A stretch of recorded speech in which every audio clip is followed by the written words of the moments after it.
It's truly an honor to stand before you tonight at the 2026 National Law Enforcement Officer Hall of Fame ceremony. Whether you traveled across the country or drove in from around the corner, thank you for being here. This evening is about more than awards. It's about the stories, the sacrifice, the courage, and the relentless commitment to service that define the men and women who we are here to honor this evening. To our inductees, you are the heartbeat of this profession. Each of you represents the very best of who we are and what we stand for. You've stood in the gap, you've run toward danger, and you've given more of yourself than most will ever understand. Tonight is our way of saying we see you, we honor you, and we are better because of you. To the families, friends, colleagues, and supporters in this room, your presence here speaks volumes. Behind every officer honored tonight is a team of people who have sacrificed right alongside of them. You've provided the love, the strength, and the quiet reassurance that allowed these protectors to carry on even in the darkest moments. And to our sponsors and supporters, thank you for believing in this mission and helping make tonight possible. I ask that as the stories unfold and the names are called, you don't just listen, you feel. Feel the weight of the badge, the courage it takes to wear it, and the legacy each inductee is building. Let's celebrate the service, the sacrifice, and the spirit of those who choose to protect. A special welcome to Chief Deputy Slozar, Sheriff Mark Lamb, and the Chris Kyle family for joining us this evening.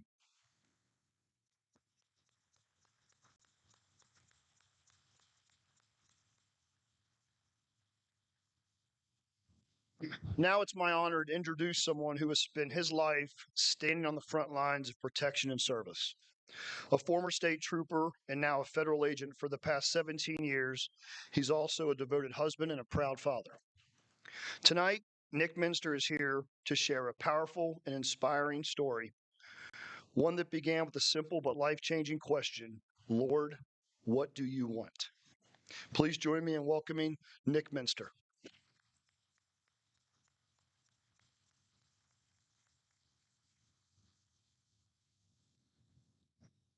Well, good evening, everyone. Before I get started, can we just give it a round of applause for the wait staff and the food? That was pretty amazing.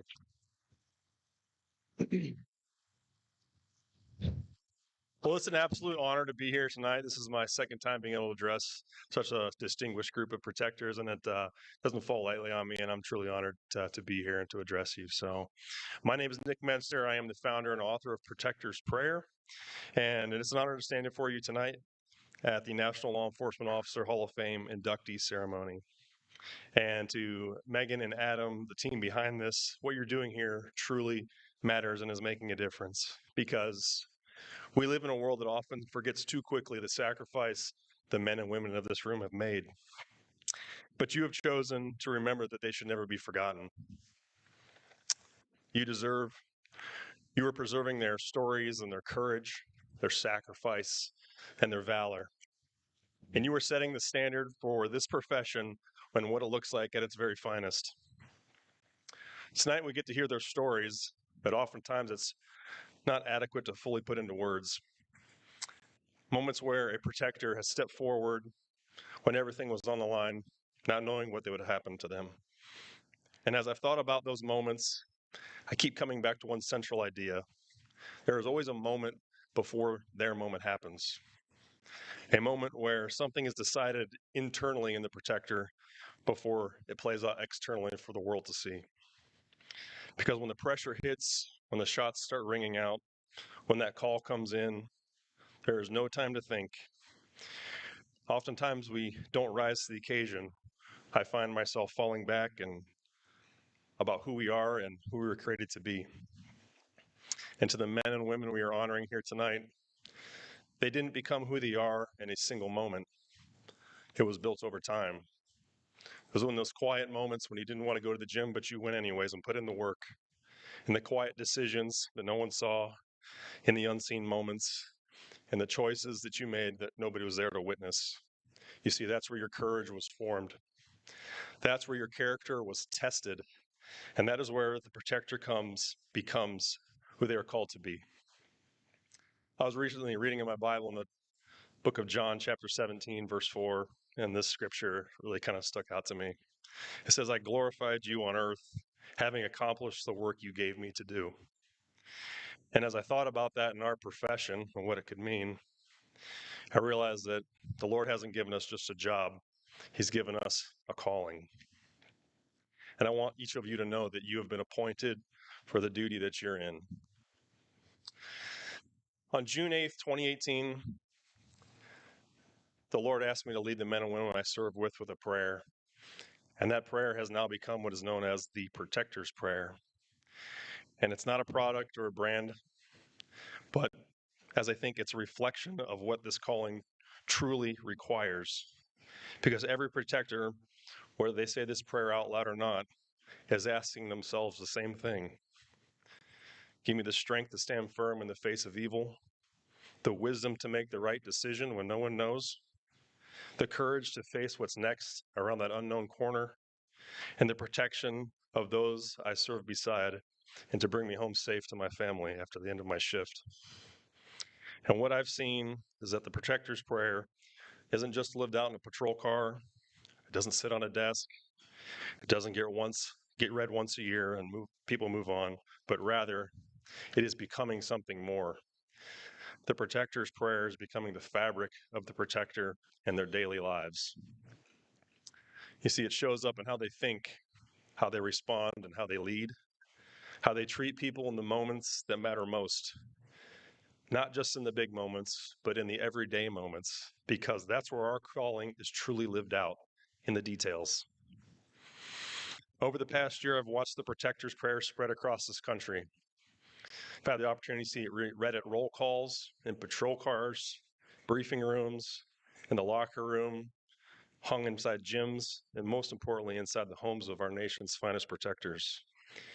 And I've seen it read right in the quiet moments right before their shift starts. That moment is the moment before the moment. So tonight, as we honor the men and women, as you reflect on your own journeys, remember this. None of you are here by accident. There will be a moment in your life where what you do will leave a mark on someone else forever. And in those moments, stand firm on what is right and lean into your calling. Be bold, even when it's uncomfortable. And trust that you have been prepared for exactly what you've been called to do. Because that moment before that moment is where it all begins. It's where you decide who you are before the world gets to see who you are. And for many of us, that moment starts with a prayer. Ladies and gentlemen, I'd like to share with you the Protector's Prayer. Thank you very much.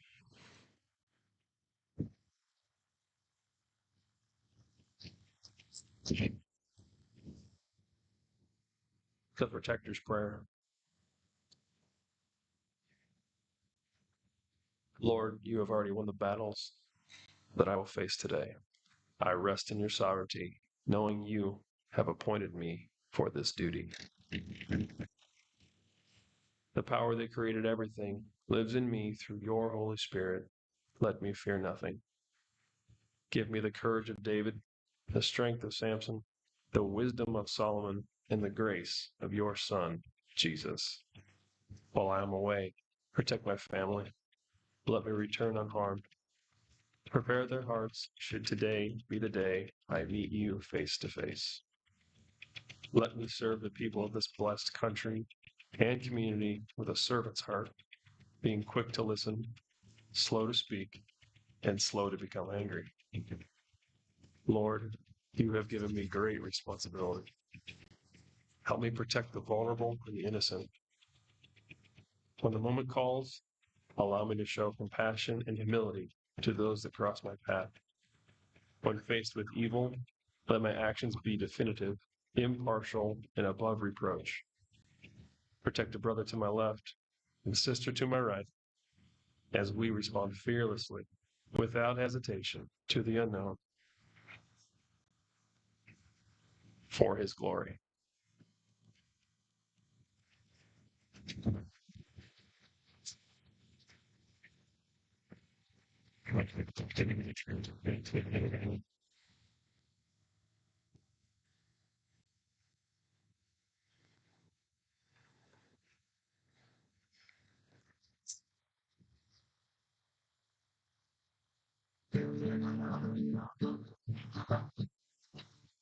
My family only cares about one thing, that I come home safe. At Galls, every order begins with a promise. Made with purpose.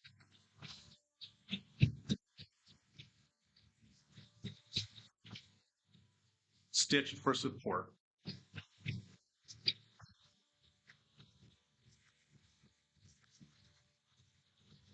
Backed with pride.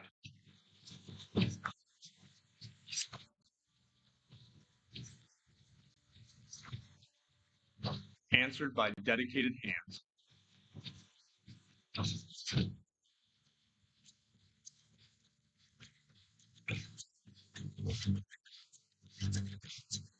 Delivering the standard you have sworn to uphold. We serve more than the mission. We serve the person. Each piece is engineered to help get our first responders through the shift and back home safe.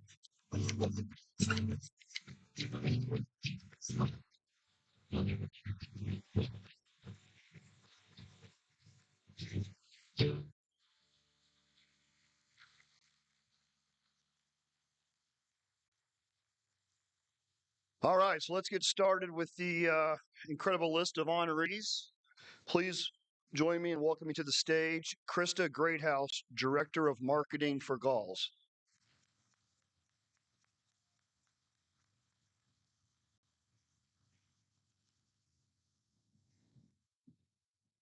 Good evening.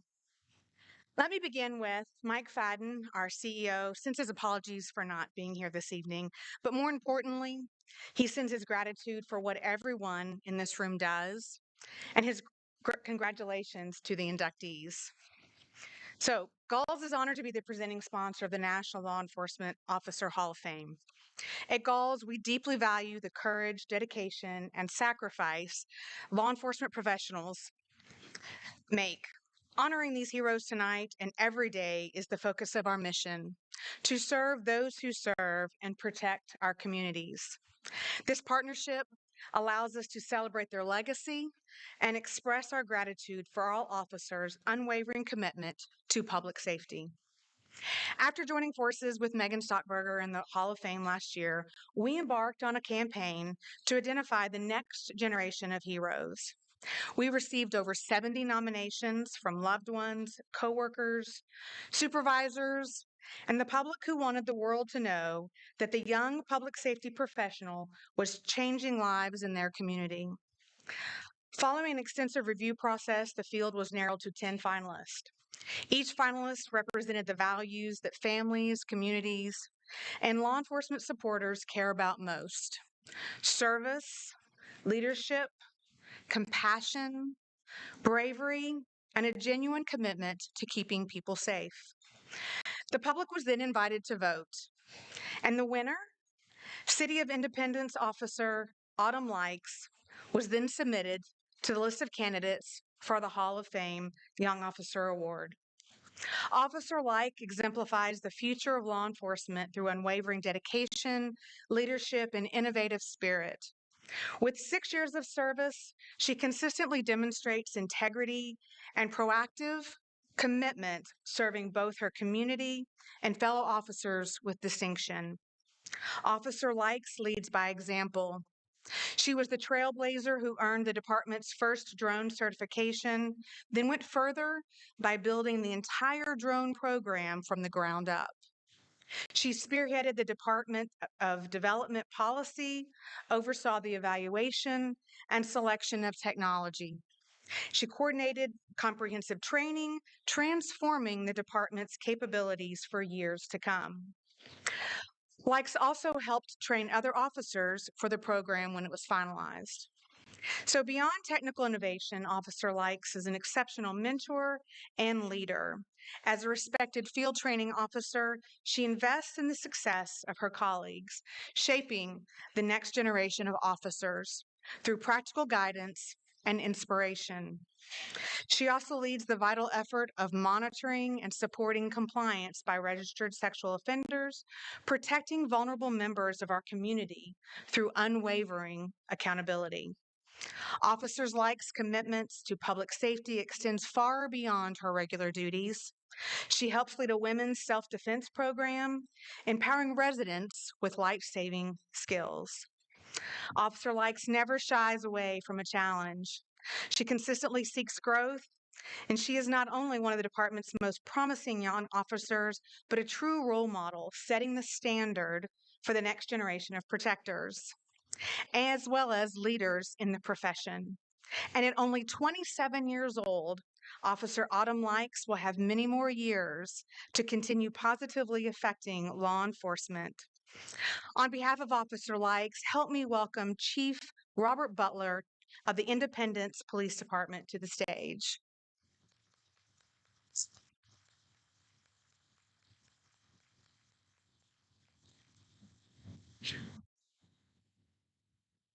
Thank you so much.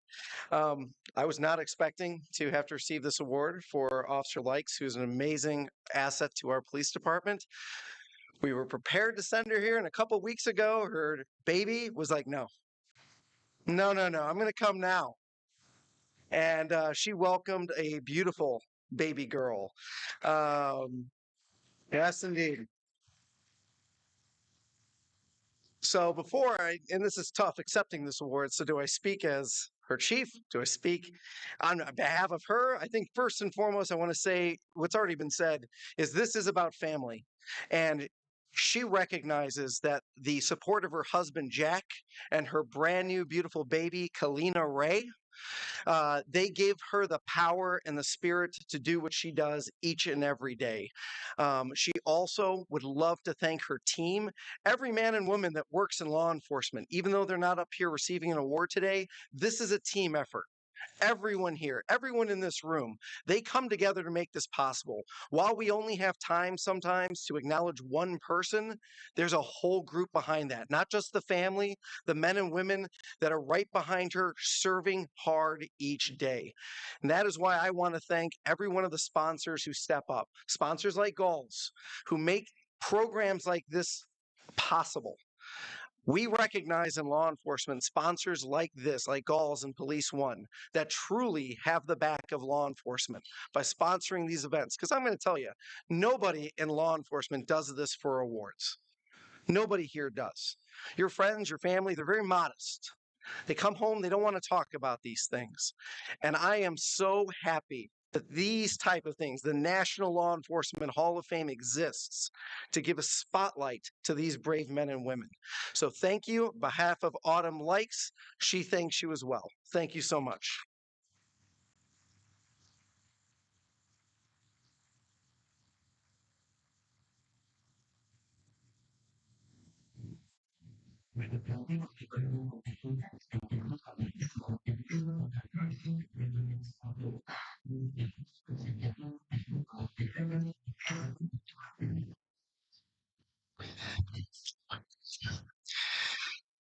The tradition of giving out these swag bags started a few years ago from our friends at the Leo Support Foundation when the co-founders Mike Best and Dan Mahoney were inducted into the Hall of Fame.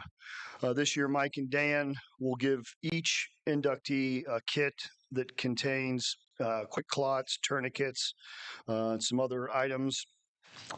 Galls and other sponsors, as we've discussed, have joined the Leo Support Foundation and elevated the swag bags to a whole new level. So we want to thank the Support Foundation for their work. That's very nice.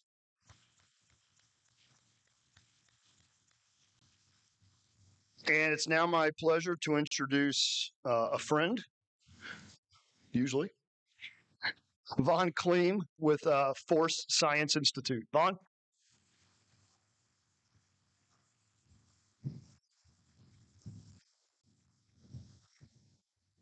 He's just mad because I got in the barber seat before he did this morning. So I'm Vaughn Kleem. I'm the president of Force Science. For those who don't know Force Science, we're involved in most of the high-profile cases across the country, and our job is to make sure that no matter who is involved in evaluating police cases, that they never forget that there is a human behind that badge, right? They never forget as we look around, you heard things about cops that are racist, abusive, and corrupt, and we do not see that culture in policing.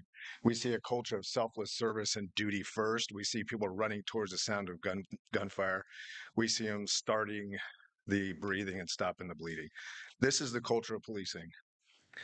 I'm really honored tonight. I just got to meet a couple of really amazing men. I was asked to present their induction into the Hall of Fame, and I got to sit down with them, their significant others, women that they're obviously madly in love with. It took me about 15 seconds to see that.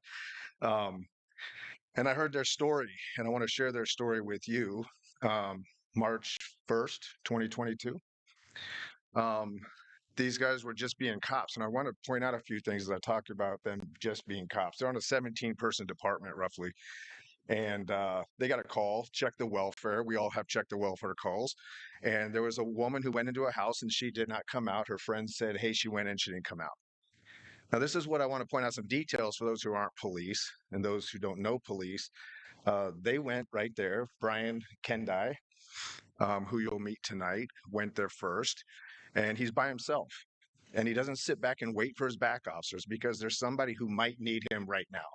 And so he assumes a lot of risk and he knocks on the door and a man meets him at the door and lets him come in and he goes in and he immediately realizes, now I'm not going to give you a lot of credit for this. There's a gun on the floor and some cut knuckles and maybe some blood. He says, something's not right, right? But he realizes, and I'm also here by myself. And he stays. He stays because he doesn't know where she's at. He stays because he has a job to do. And I got to tell you something about the lady he's there staying for. She does not like the police.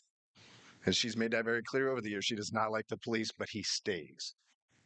And he looks for her, he clears the house. And I think he's playing a little bit naive at this point because he's by himself. He's not trying to find anything yet until his backs can get there. His backs do get there, right? Danny, you get there. Danny Shabinsky. And that was sergeant at the time, 24-year veteran. Brian was 10 years on at that time. And now we've got it back. They searched the house. They decide they've cleared the house enough at this point. They take him outside, and then their lieutenant shows up, Tom Patton. Tom Patton shows up and says, hey, guys, let's just do one more time, right? And I think, Brian, you went in with them. They search the house, and they find, unfortunately, who they were looking for. And she's not well. She's been beaten. She's been murdered. And so now they know they got to go back out because the guy who murdered her is out front with one of their battle buddies who does not yet know what you found, right? They go out there. Now, I want you to know something about police. This man beat her brutally, and the scene was not pretty. And they did not go out there and beat this man and throw him to the ground. They went out there and they decided to put him in handcuffs using a reasonable amount of force, which was basically, I think, just voluntary at first, right? Put your hands behind your back. He doesn't want to do that, so the fight's on. And they start grappling with the guy. Now there's 3 or 4 of you there at this point. 2 of them are grappling with him, and gunshots start ringing out. Now, what you know something about policing, you don't always hear gunshots. Even when you're right there next to gunshots, you don't hear gunshots. They're fighting, there's gunshots going out, and eventually they realize this guy's got a gun. He's actually shooting at them. He's pulled a concealed gun from his pocket. Brian sees the lieutenant. There's not yet responding to the gunshots either, and pushes him out of the way. Now, Brian won't tell you this, but I talked to the lieutenant, Tom Patton, who said, I credit these men with saving my life. They will not tell you that, but they saved my life. By staying in the fight with a man with a gun, by staying calm in chaos, comfortable with that uncertainty, they stayed in the fight. They protected each other, and they still were doing what they could to protect that community, even though that community, at least that little subsect, did not like them. That's cops. That's policing. That's policing in America. That's every day. What they did was extraordinary in that they exemplified everything that is the best of policing. Please come up. I'd like you guys to join me in welcoming for the Courage and Service Award, Brian Kendai, or Danny Sherbinsky. Thank you. Yeah. Let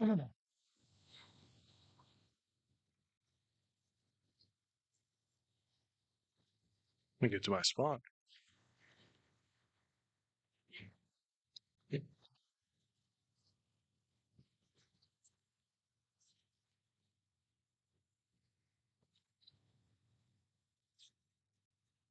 If you're watching, you wrote a book.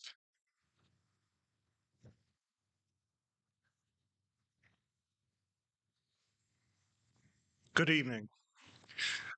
First, I would like to say what a blessing it is to be here today. I would not be standing here if it weren't for a protection of God. So before I say anything else, I must give all glory to Him, all thanks to Him and His Son, my Lord and Savior, Jesus Christ.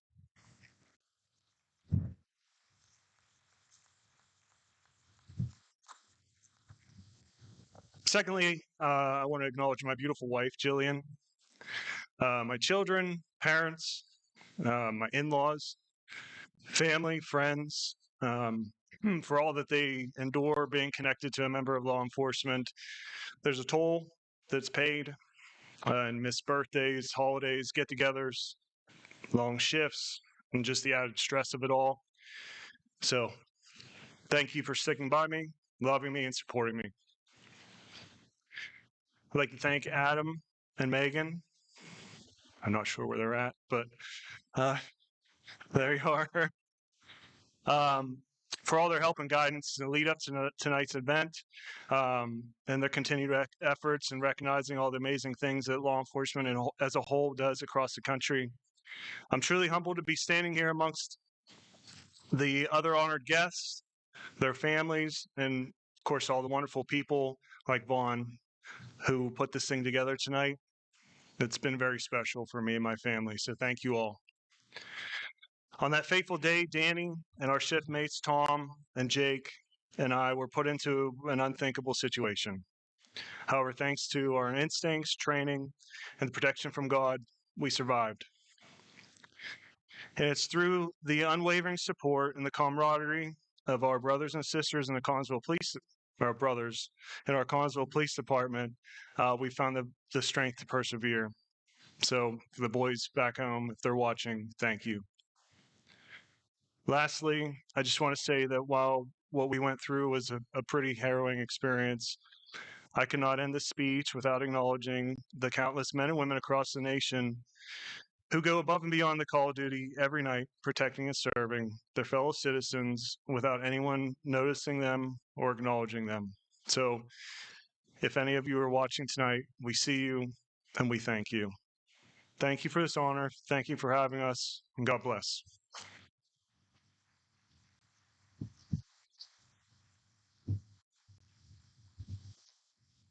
What he said. No.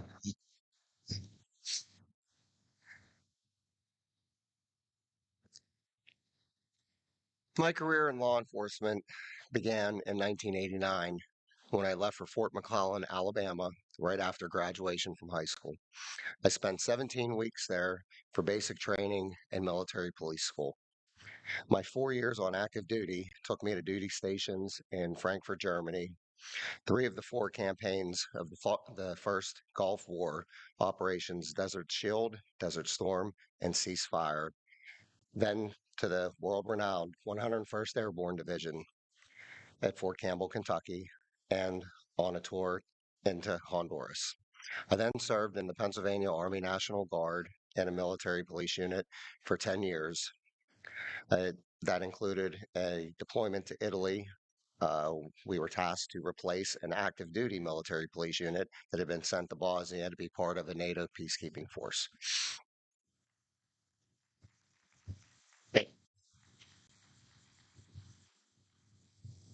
In 1998, I was hired as a full-time officer for the city of Collinsville Police Department. Collinsville is a small third-class city in a mainly rural area in southwestern Pennsylvania. It's situated at the western base of Chestnut Ridge, which is the westernmost edge of the Allegheny Mountains. I moved to this community, serving the city for 24 years, and upon retiring, I've spent the past 4 years working for the Connellsville Area School District as a school police officer. On March 21st, 2022, my life and the lives of 3 other officers, 3 of my closest friends, were forever changed. As the shift supervisor that day, I was blessed to have solid and dependable officers working with me. What started as a fairly routine call turned into the discovery of a body of a very recently murdered woman and a suspect that drew a weapon and fired at us as we attempted to take him into custody. Being led by the hand of God, Brian and I were able to quickly and decisively end the threat. 4 of us walking away with not even a scratch. It's a blessing and an honor to stand here tonight in the company of so many that walk into that same job every day, not knowing what the upcoming shift will bring, and their loved ones, who I can only begin to imagine the burden they carry, worrying and praying for our safe return every day. I'd like to thank Megan, Adam, Galls, and everyone else involved in putting this event together. My beautiful fiance, Carla, she's helped me so much every single day. My daughter, Ava, my mother, Eileen, my former coworkers from Connellsville City Police Department, they've all given me their love and support. To Detective Lieutenant Tom Patton, who was also there with us that day, recommended Brian and I for these prestigious awards. And of course, to Brian, a great friend that I now share a bond with for life. In closing, I ask that each of my colleagues here and throughout this great nation take a moment and thank those closest to you. God bless.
At this time, I'd like to invite Darren Birch to the stage to present our next award. Darren?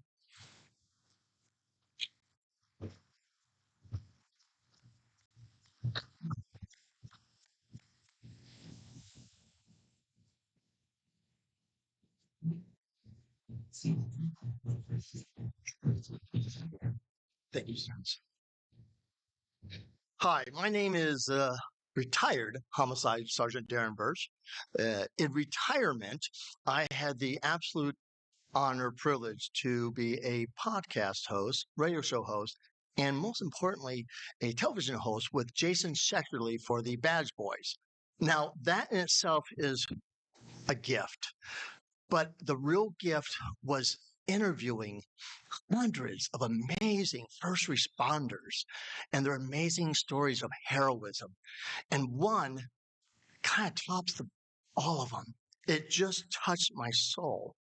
And I'm talking about Deputy Brandon Griffith, who at age 26, in the prime of his life, great health, just became a SWAT officer, is at home with his beautiful wife, reading a book, resting, when he suffers a freak cardiac event. His heart stops. No reason for it. It just happened. He stands, he's going to die. He falls on his wife. Thank heavens, thank God, his wife was in the medical community. And so she knew what to do and she did everything right. And she performs high performance CPR, but his heart still does not beat. The first responder arrives, a seasoned officer, well versed in CPR, and yet Brandon's heart still does not beat. Paramedics arrive, AED in hand, and they shock him. Unfortunately, it's been almost 17 minutes before that shock. And by the grace of God, he's alive. His heart is beating. If that's not a great story for an Easter holiday season, I don't know what is. But it continues because when the dust settled, and when I say dust settled, I mean medical treatments, everything, trying to just get back to work. And I'm talking about Brandon, he says, I need to earn each day, every day for this second life. And so what he does is he forms a nonprofit foundation dedicated to implementing AEDs in the hands of first responders in their cars, not sitting somewhere in a back office or at the precinct, but in their cars to save lives. And he does this across the nation. To date, there are thousands of AEDs in police officers' car saving people's lives. Now, he doubles down on that and he donates free training. He obtains some of the best experts in the medical profession, the military, and police. And with that, he provides high caliber medical training with high stress induced scenarios, real world police training. And on top of that, he then obtains people that want to be part of this mission of saving lives and teaching how to save lives. So you have the train the trainer programs. It's kind of like the fisherman story. Instead of giving somebody a fish, teach them how to fish. And now the life saving is exponential. It's spreading so much so that they've lost count of how many lives they've saved because it's every day, multiple times a day, all across the nation. Brandon Griffith created this incredible life-saving juggernaut. He is absolutely an inspiration saving lives on his part-time because he's still a deputy. Ladies and gentlemen, I want to present this award to Brandon Griffith. He's absolutely an inspiration and he's my hero. Ladies and gentlemen, Brandon Griffith.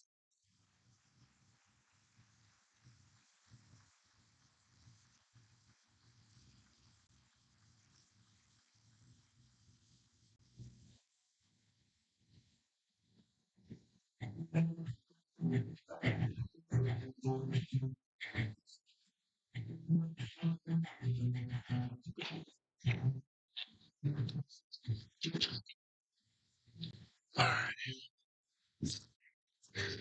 Brought my own. Thank you guys. This is an incredible honor. You know, when I started law enforcement 18 years ago, I never once thought that I'd be standing here. First, I do have to give all glory to God. He is the only reason that we are all here tonight, and it's by His grace that I'm still breathing.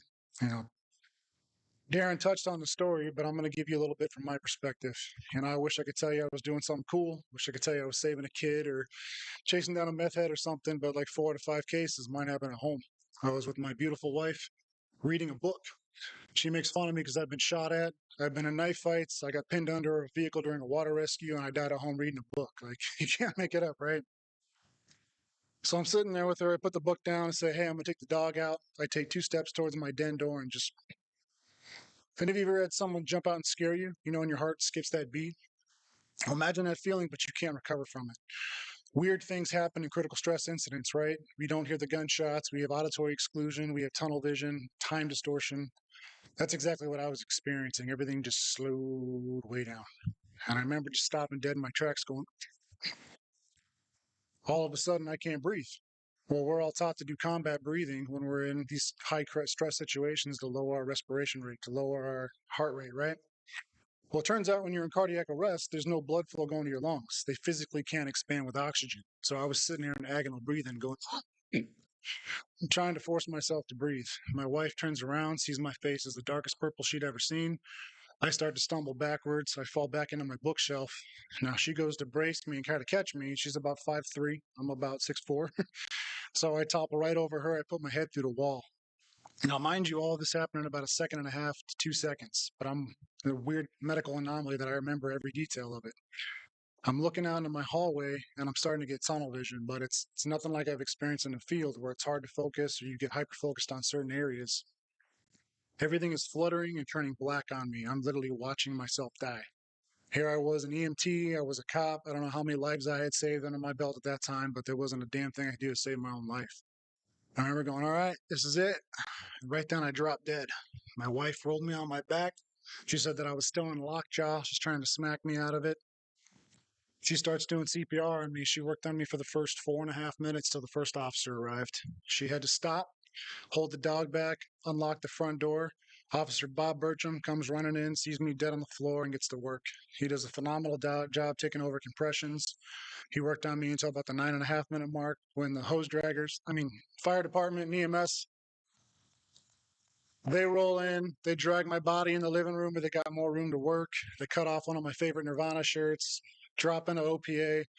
They IO drill me. They got to work. They did a phenomenal job. They shocked me multiple times, but all in all, I was dead for 16 minutes and 48 seconds.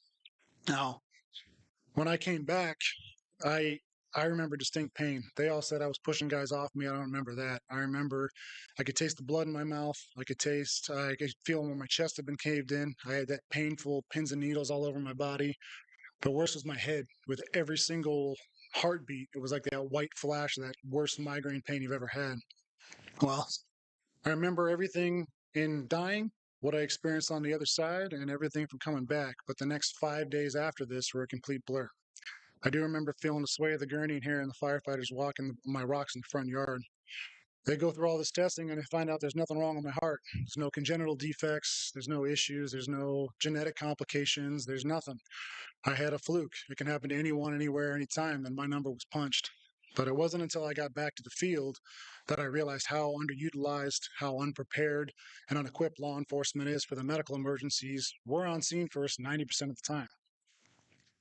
So we founded Griffith Blue Heart nonprofit, and this was after a long battle, medical testing. I was labeled damaged goods. A lot of my command staff wrote me off, but Chief Mark Mann stood by my side, and we fought, and I was one of the only officers in the country to return to full active duty with the defibrillator implanted in my chest. When I returned, I realized how underutilized we were, and I started seeing, this is how I can earn my second chance. This is how I can give God a reason to keep me around. So we started Griffith Blue Heart nonprofit, where we prepare, train, and equip law enforcement for time-sensitive medical emergencies, your cardiac arrests, your bleeding controls, drug overdoses, excited deliriums, all the stuff that our guys are on scene first for. And like Darren talked about, we have lost count because of reporting requirements around different states. We have actually lost count of how many lives our officers and deputies and agents around the country are saving. And it is a true honor and a privilege to carry this mission on. But I wouldn't be able to do this without a full dedicated team. So I want to do a special shout out to my director of training, Tim Freund. I want to do a shout out to my brother, Richard Grant, who runs our logistics. A couple of my mentors, Rico Durazo and Sergeant Mike Haddad, rest in peace. There's so many that I would like to thank, but I obviously don't have time to do that tonight. But I want to thank my incredible children. Michael and Emma are my absolute inspiration. They're the reason I do everything, along with my beautiful wife. Michael, Emma, Daddy loves you more than you'll ever know. But I'll be honest, I'm a little ashamed to be up here accepting this award, right? I get more out of what I do than I can ever get back. It is so fulfilling when I get those phone calls from these guys. Hey, we just saved another life. We just used the AED. We just saved a 1-year-old. I just put a tourniquet on somebody. We just used our Narcan.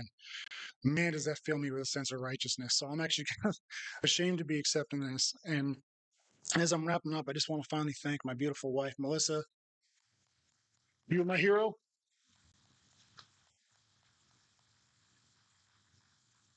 You are my hero. You are my rock and my soulmate. And I love you always and forever. I would not be here if it was not for you. And I would actually like to dedicate this award to you because I would not be here without you. So, everybody, can we please give my beautiful wife a round of applause?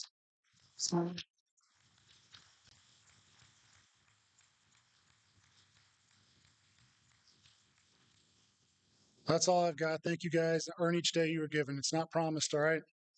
Thank you.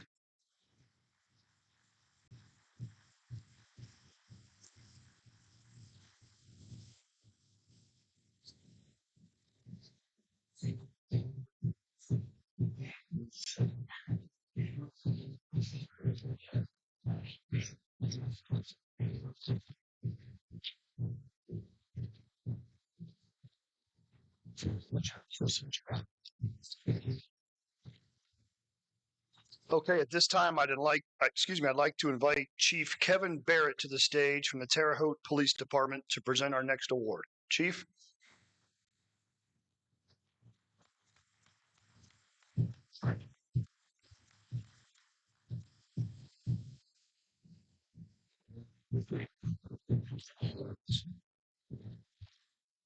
Good evening. So I was talking to my wife a minute ago, and I said, hey, I'm going to start this off with a little bit of a joke, if you will. And she told me not to do it. My wife, Michelle, she's recently retired chief of police herself after 32 years. But I'm here to talk about my good friend, Greg Ferenczi. I'm going to talk about the kind of person that he is. I'm not going to talk about the incident. To quote a famous football coach from Indiana University, the home of the national champions, we're from Indiana. Any football fans in here? Yeah, all right. Google him. You can find all kinds of stuff about him on ODMP. So it's an honor for me to recognize Terre Haute Police Department Detective and FBI TFO Greg Ferenczi. He was a man who devoted more than 3 decades of his life protecting and serving the people of Terre Haute. Greg represented the very best of us: service, sacrifice, integrity, and unwavering professionalism. Greg began his career with the Terre Haute Police Department, where his intelligence, instinct, and relentless pursuit of justice stood out. Over the course of his distinguished career, he served on multiple specialized units, including the Narcotics Unit, Criminal Investigations, FBI Safe Streets Task Force, and later the JTTF, or Joint Terrorism Task Force. His work was instrumental in bringing dangerous offenders to justice, and he earned the trust and respect of local, state, and federal partners. Greg was known not only for his investigative ability and leadership, but also his humility, calm presence, and steadfast commitment to the badge. Throughout his career, Greg received numerous awards. He was twice voted on by his peers as Officer of the Year, a reflection of the deep respect he earned from those who served beside him. His sacrifice is a powerful reminder of what this profession demands, and his legacy continues to live on through those who carry the badge. So was it a good joke? No. All right. Well, that's all I have. But at this point, I'm going to introduce Greg's sister, Shelly Klingerman, to join me up here.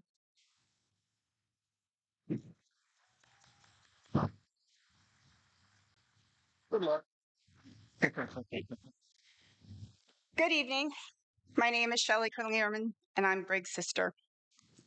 On behalf of my family, thank you to the Law Enforcement Hall of Fame and Galls for this incredible honor and for the work you do to ensure the service, sacrifice, and legacy of law enforcement officers are remembered with the dignity they deserve. To have Greg recognized in this way means more than I can fully put into words. Greg was more than the way he died. He was relentless in the way that he lived, served, and loved. He was wicked smart, deeply loyal, and someone people naturally went to for guidance, perspective, and truth.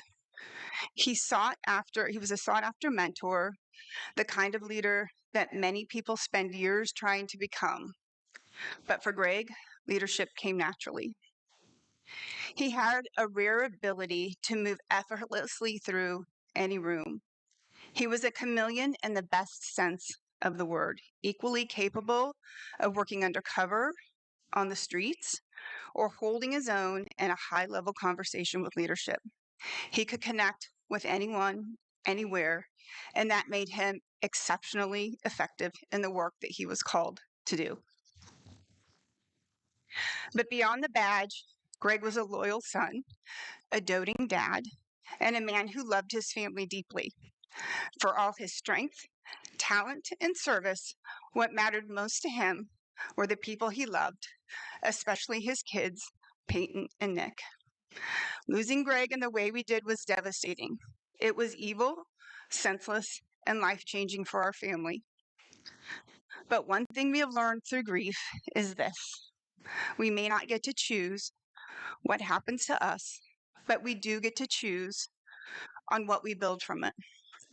That's why my family, Greg's friends, and I created Project Never Broken. Our mission is to boldly support law enforcement through hope, help, and healing while honoring the resiliency of humanity. At its core, Project Never Broken exists to ensure that from tragedy, something profoundly positive comes from it. The way I like to look at it is we're giving the middle finger to the evil that presented that day and ensuring evil does not win. We are committed to honoring Greg's legacy, not only by remembering him, but by serving the law enforcement community he loved so deeply, especially the officers, spouses, and families who carry so much in service to others. On February 19th, 2027, that mission will take shape through the launch of Cruise with a Purpose, a 3-day experience designed to send 600 law enforcement officers and their significant others on a journey centered around connection, restoration, resources, and support.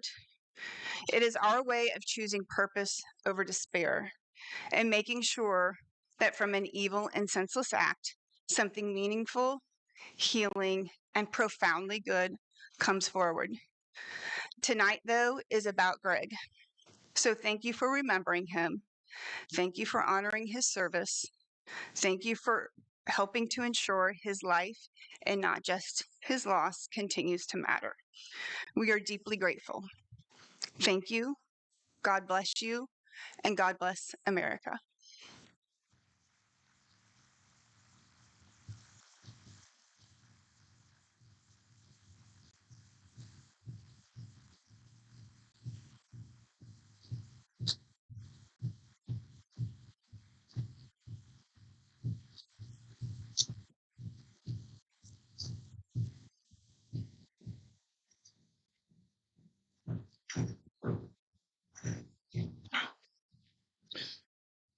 Please welcome Tammy Reeder to the stage to present our Trainer of the Year Award.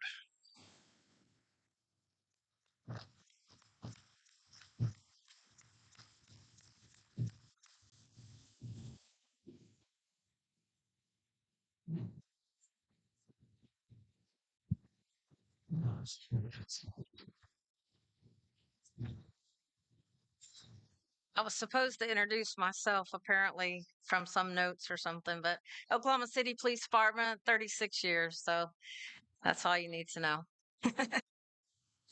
I would first like to acknowledge Megan and Adam for their unwavering compassion to make sure that this is a successful event for all of those attending. And I would also like to thank the sponsors for making this event possible for all of us. Before I introduce Julie, there are 3 other people I'd like to introduce. They're pretty important people in the room. First of all, Retired Officer Lindsay McCall Long,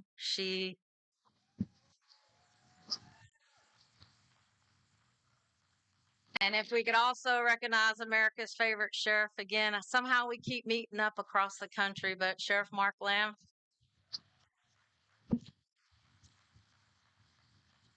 And I would also like to recognize a great friend to law enforcement and first responders, Mr. Doug White, who operates the Emergency Responders Assistance Program. Yeah. It is my honor to introduce Julie Warniak, a trainer whose impact on law enforcement spans decades and continues to grow with thousands of officers across the country. A little background about Julie. She's a retired Tempe, Arizona police officer of 20 years. 1 year before her retirement, she survived an ambush during a domestic violence call where she was entering a residence to save another person's life when hers was almost taken. She was stabbed in the neck and suffered a major injury to her carotid artery. She was forced to make life-threatening decisions for herself under extreme circumstances. Resorting to her training and self-perseverance, she is with us here today. She took a traumatic incident and made it her mission to go on and dedicating herself to post-traumatic growth. She now represents nationally and internationally on survival, teaching officers how to influence encounters before they escalate. She teaches to be physically sound, tactically sound, and prepared to face the most critical incidents. Moreover, mentally sound. And for you decision makers out there, Julie owns her own company, Artemis Defensive Tactics.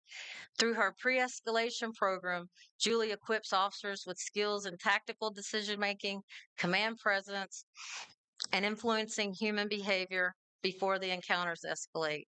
Skills that enhance safety, sound judgment, and professional interactions. She's training officers to successfully respond to the worst of situations.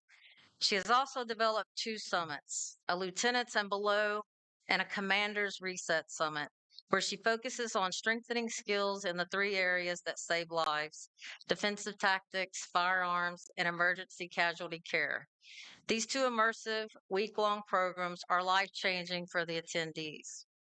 A quote from Captain Littlejohn, Oklahoma City Police Department, who attended the Commander's Summit: Julie is a sought-after instructor because of the integral role she plays in preparing officers mentally and physically for the encounters that will later alter their lives and ultimately save their lives. A quote from Chief Notstad in Sparta, Wisconsin: the Reset Summit is a direct reflection of Julie's ability to bring people together and truly connect. Participants leave the summit forever changed for the better as stronger leaders, mentors, and human beings. Julie is the epicenter of an immeasurable ripple effect touching lives long after the summit ends. When Julie enters your life, it is for a reason that becomes uniquely meaningful to you, and I feel incredibly blessed to know her. I think the chief summed it up quite perfectly, but I will tell you on a side note, if there was ever a poster child that was, do not accept my kindness for weakness, it would be Julie. She has a heart of gold, but pretty sure she can face plant you in about 2 seconds flat. So it's my honor to introduce my friend, Julie Warniak, Trainer of the Year.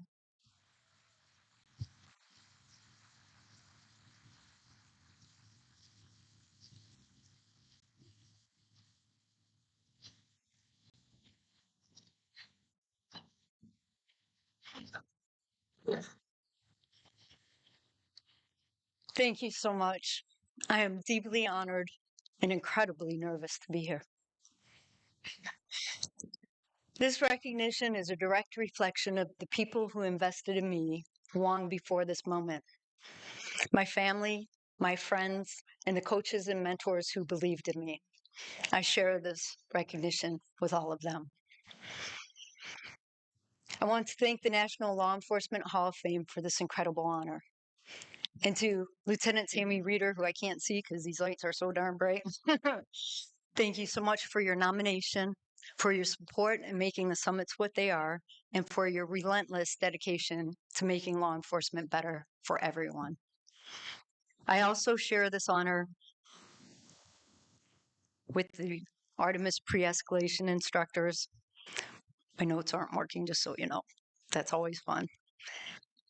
The Soul Summit and the Reset instructors who so graciously volunteer their time, and the agencies and Soul Sisters from across the US and Canada who entrust us with their professional growth. I have learned so much through our work. First and foremost is that training has to be regular and realistic. And when we can place officers in environments conducive to their learning, it becomes so much easier to elevate their skill level and build their confidence. This also requires a shift from a training to a coaching environment where every officer is recognized as a critical piece of the whole, where we don't need perfect people, but imperfect humans who can rely on one another. Because our strength doesn't come from being invincible. It comes from a shared commitment to never let each other fail. Because here is the reality. When we create environments conducive to learning for everyone, we don't just elevate a specific group, we elevate the entire profession of law enforcement. Because a more capable, confident, and process-focused officer makes the partner next to them safer, the department safer, and the community stronger. I'll say it backwards. Very nice. Again, thank you for this incredible honor. Let us all make it our mission to create environments where excellence is not only encouraged, it is inevitable. Thank you.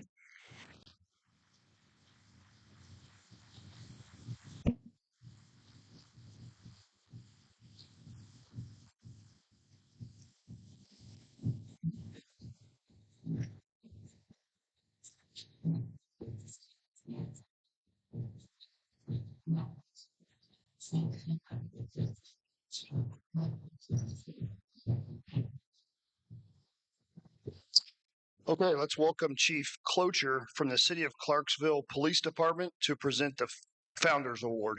Chief Clocher.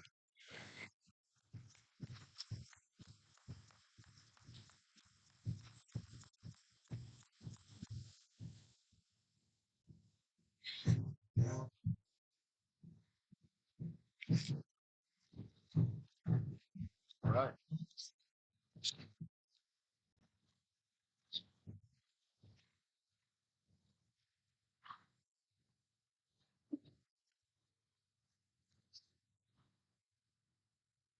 Good evening, everyone. I'm Chief Clocher, Clarksville Police Department. Also invited on the stage, Michael Palmer, who's president of our FOP chapter in Georgia. I want to thank him for the support that he's given us through the incident that led us to this recognition of Officer Palmer.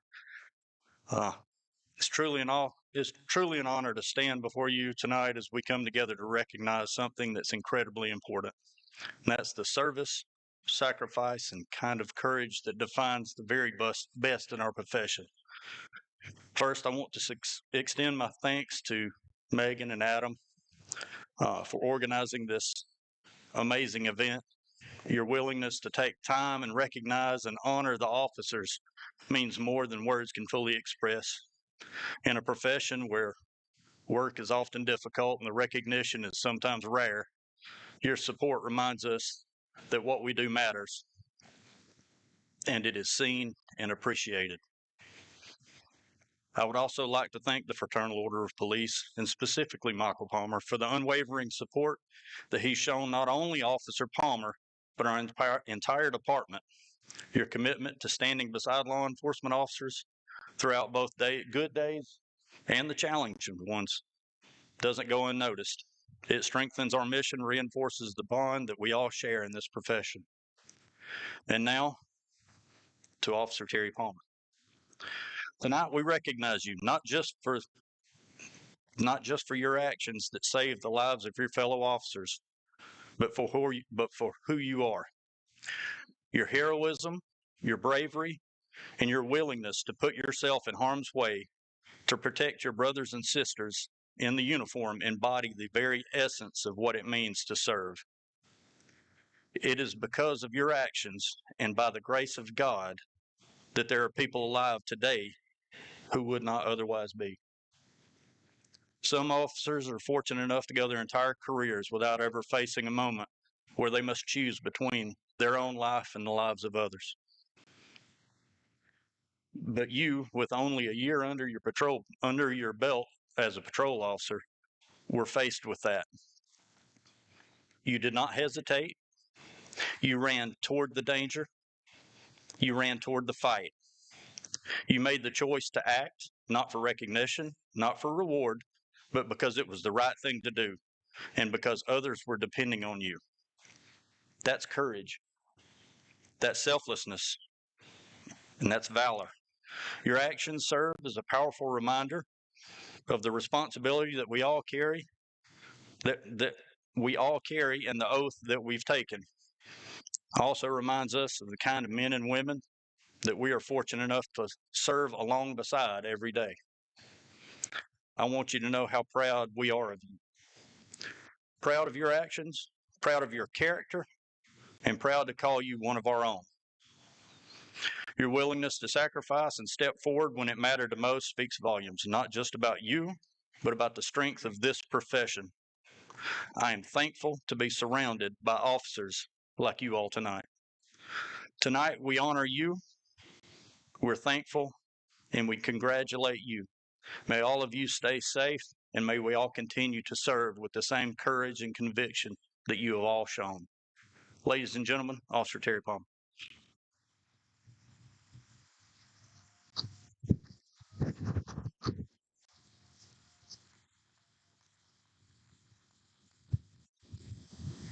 I am a humble man.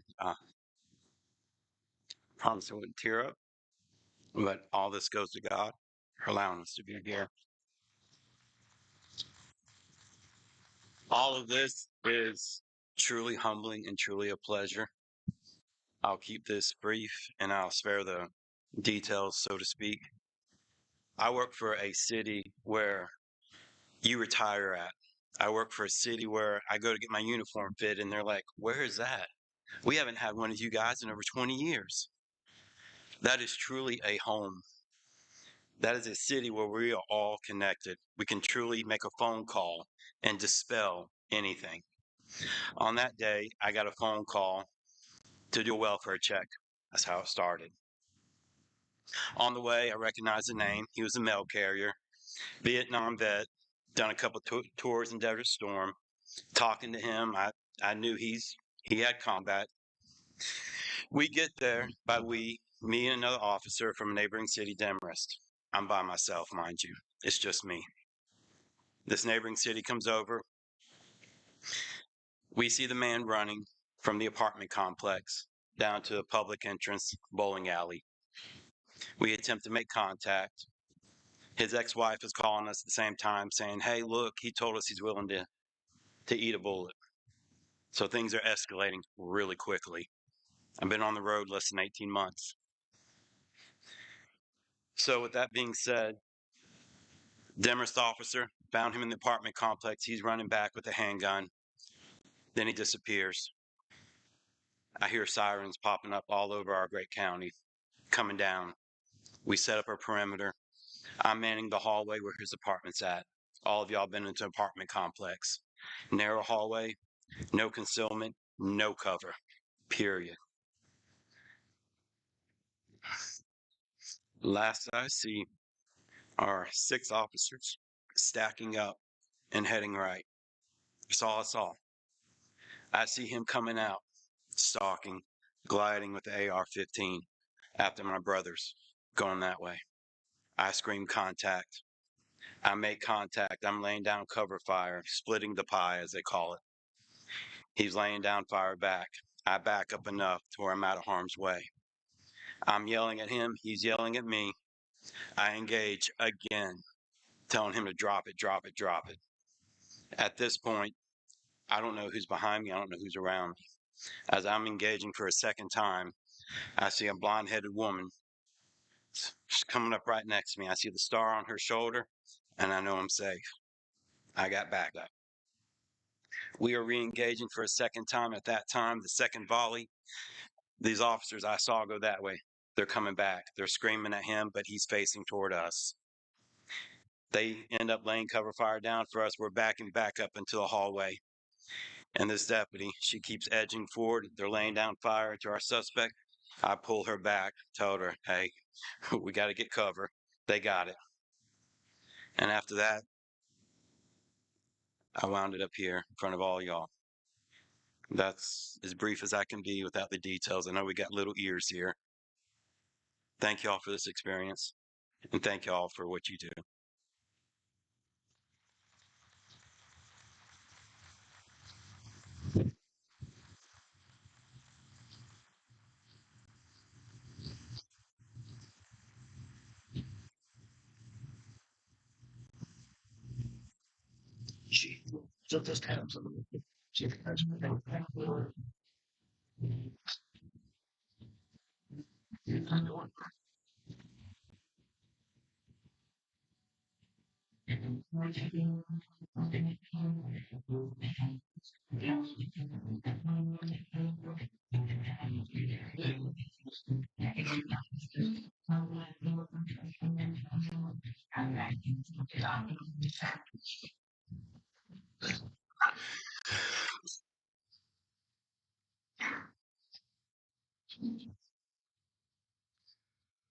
Tonight we pause. We pause to remember the heroes who are no longer with us, but whose sacrifice will never be forgotten. The portraits which you are about to see were created by Johnny Castro, a fellow Hall of Fame inductee who has captured not just faces, but the courage and spirit of those who we have lost. These portraits represent the fallen officers of 2025, each one a life of service, a family forever changed, and a hero we carry with us. As Jordan Godwin performs Hallelujah, we invite you to reflect, remember, and honor them. They will never be forgotten.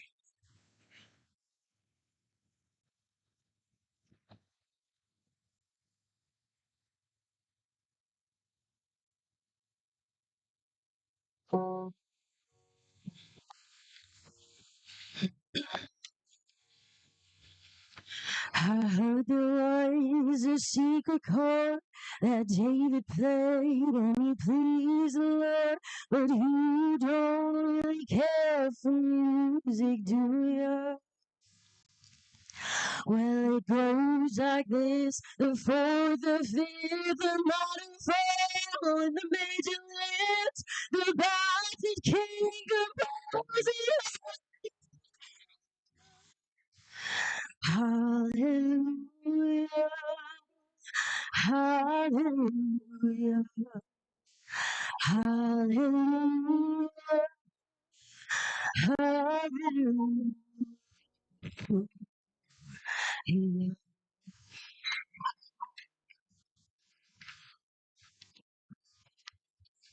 Well, your faith was strong, but you needed proof. You saw her baby on the roof, her beauty in the moonlight overthrew you. She tied you to her kitchen chair. She broke your throne and she cut your hair. In front of your lips, she drew hallelujah, hallelujah, hallelujah, hallelujah.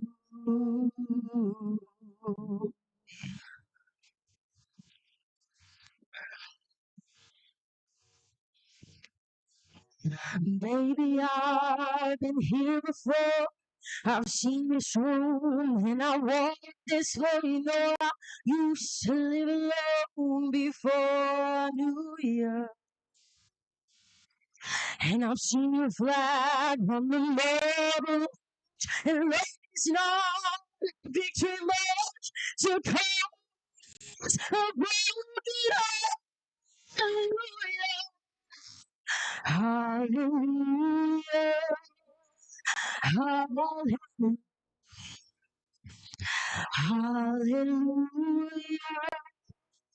Hallelujah.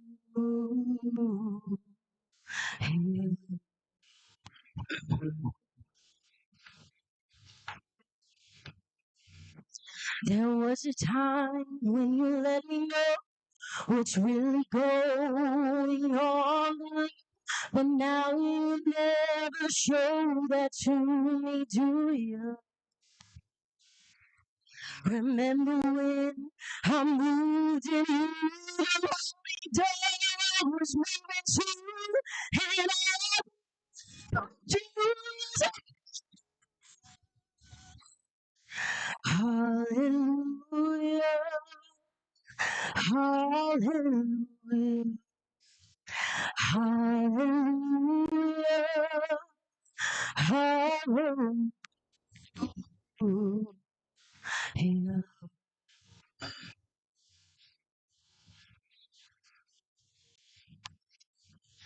Maybe there's a God above, but all I've ever learned from love was how to shoot somebody who outdrew you. And it's not a cry that you hear in God. It's not somebody you see the light. It's a call of hallelujah. Hallelujah. Hallelujah.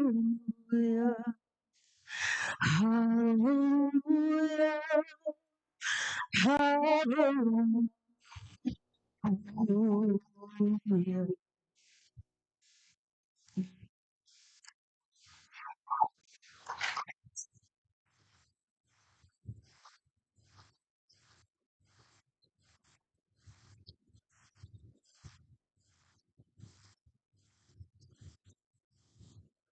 Please welcome to the stage Hunter Nelson of the Grand Forks Police Department to introduce our Never Forgotten Award.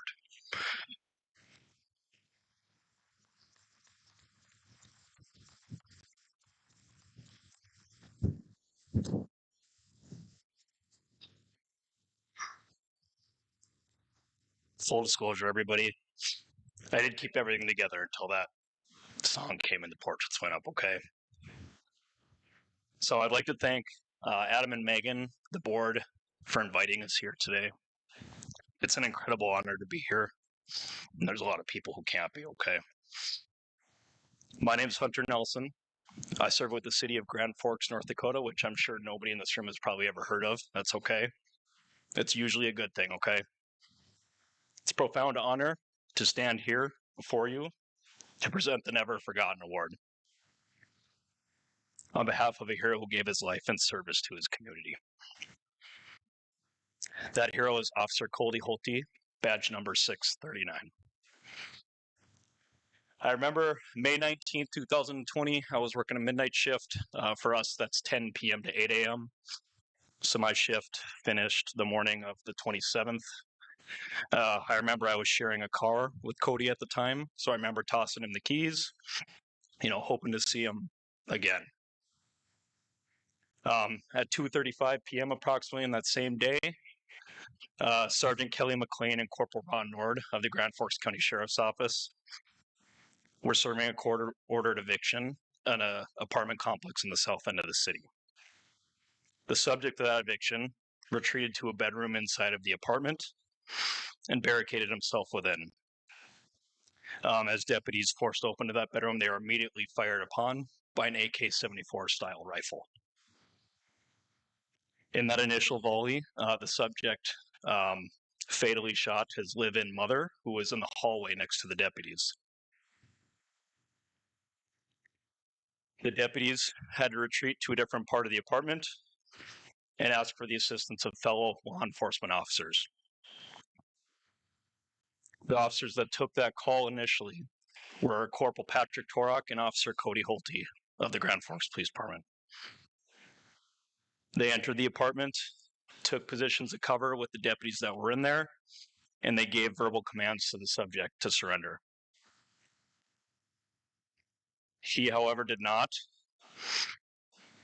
And later, that same individual who had barricaded himself in the bedroom and had just shot and murdered his mother exited the bedroom and fired upon the law enforcement officers that were in that apartment.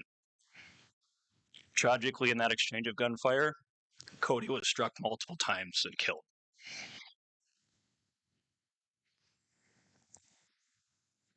Officers returned fire and injured the subject, who ultimately surrendered. He survived his injuries and was tried and convicted on multiple offenses, including the murder of his mother and of Cody. He is serving life sentence in prison for that, and I'm purposely choosing not to say his name. Every day, law enforcement officers make a choice. They choose to put others before themselves. With this comes sacrifice. That sacrifice includes, but is not limited to, working holidays, missing birthdays, working undesirable hours, and often being subjected to the worst society has to offer. Sometimes law enforcement officers are called to make the ultimate sacrifice in that service to their community. That sacrifice is not only theirs, it is shared by their family, their fellow officers, and the community they swore to protect. Never forgotten carries a lot of meaning. It is often said it is not the way someone died that he or she will be remembered, but it's the way that that person lived. I could stand here all day talking about the great things Cody did in his life, but the unfortunate nature of this business is this stuff usually gets brought up when the person dies. Cody not only served his community honorably, but also his country as an officer in the United States Army. I had the pleasure of briefly serving with him and his twin brother Brady in the Minnesota National Guard early on in their careers. Cody is also a dedicated father to his then 10-month-old son Gunnar, dedicated husband to his wife Amanda, we know her as Mandy, a son to Brett and Tracy, and brother to Brady and Lexi. To the family, I see you all over there. I say this to you, Cody's legacy is not defined by a single tragic day. It is defined by acts of service, by the lives he protected, and the difference he made.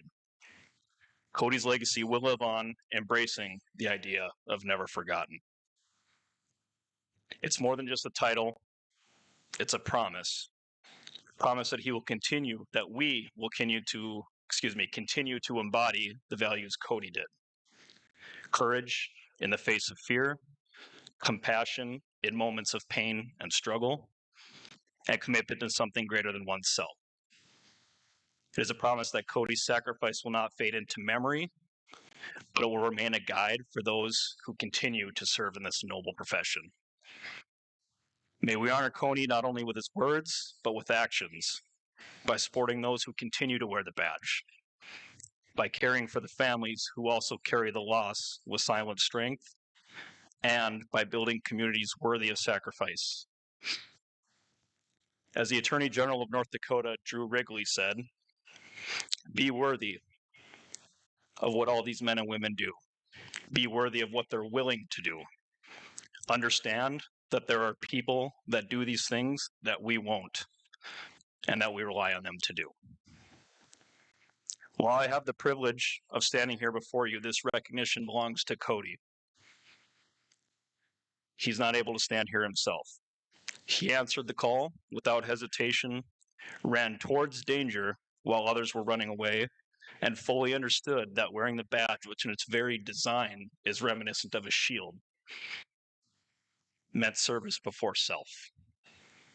On behalf of Cody and on behalf of a grateful community, I present this award with humility, with reverence, and with a commitment that Cody will never be forgotten. Mandy and Brady, would you please come up on stage?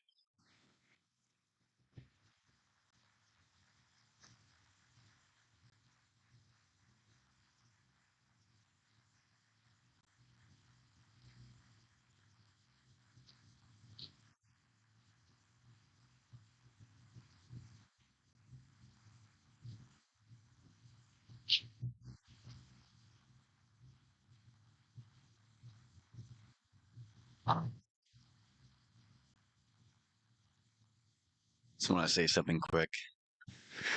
On behalf of the Holte family, we're deeply honored to accept this award on Cody's behalf. I can tell you, it doesn't get any easier with time.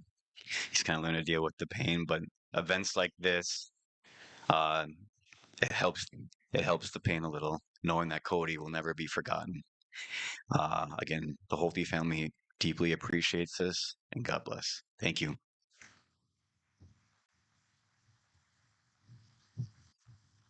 Cody didn't get to be an officer long, but he was proud to wear that badge, and he was an amazing husband and an even better daddy. So I just want to say thank you for honoring him today.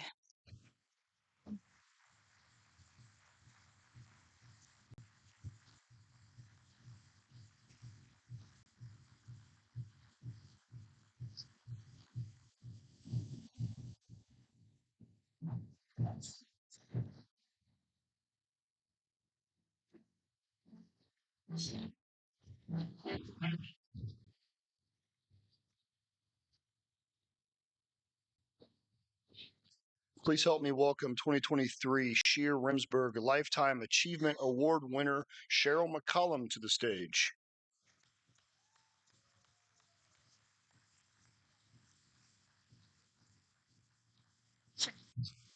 Thank you. Well, first of all, I'd like to recognize Table 15. A couple of years ago, we all started sitting together and we were misbehaving.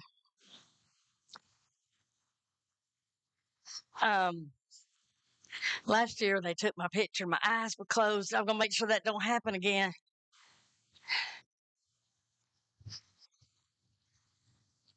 This year, we're sitting with a pretty distinguished family, so we behaved, but there is an after party if y'all would like to join us. I'd also like to thank Adam and Megan so much for letting me be here. It is such an honor just to be in the room with all of you, but it's certainly a great honor for me to just be able to recognize and honor our K-9 hero tonight. A couple of years ago, I got to meet Dr. Jane Goodall. And as we were sitting in a room with me and several other experts, people started to ask her questions. And one of the questions she was asked, the person was kind of being sarcastic and said, Dr. Goodall, what is your favorite animal? Knowing, of course, she would say chimpanzee. She did not. She looked at us and she said, my favorite animal altogether is a dog. They're loving, loyal, and they just want to please you. She said, I don't think I would like to think of a world without dogs. How fitting tonight that the National Law Enforcement Officer Hall of Fame recognizes our K-9 partners and their sacrifice. That sacrifice, y'all, was in full force on February the 3rd, 2025. The Maine State Police Tactical Team was deployed in a response to a domestic dispute that led to an armed standoff. That standoff involved a 29-year-old subject that had already shot a local deputy. That standoff lasted for hours before that subject attempted to flee the residence. That's when K-9 Preacher was deployed to apprehend that perpetrator. When that assailant ran and K-9 Preacher was deployed, Preacher was shot in the abdomen and killed in the line of duty. I got to watch his funeral service online, and I'm telling you, they honored him. Please help me welcome to the stage Preacher's handler, Sergeant Jonathan Russell, to talk more about Preacher, our K-9 hero.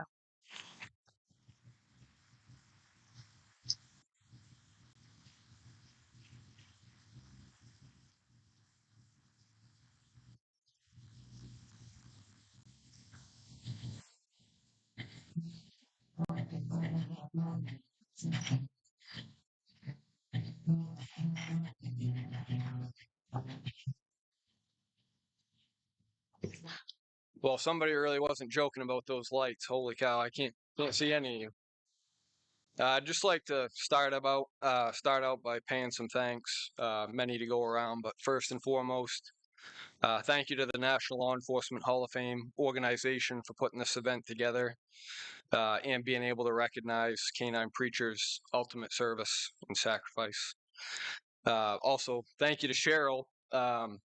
Kind of interesting, but so I met Cheryl for the first time this evening.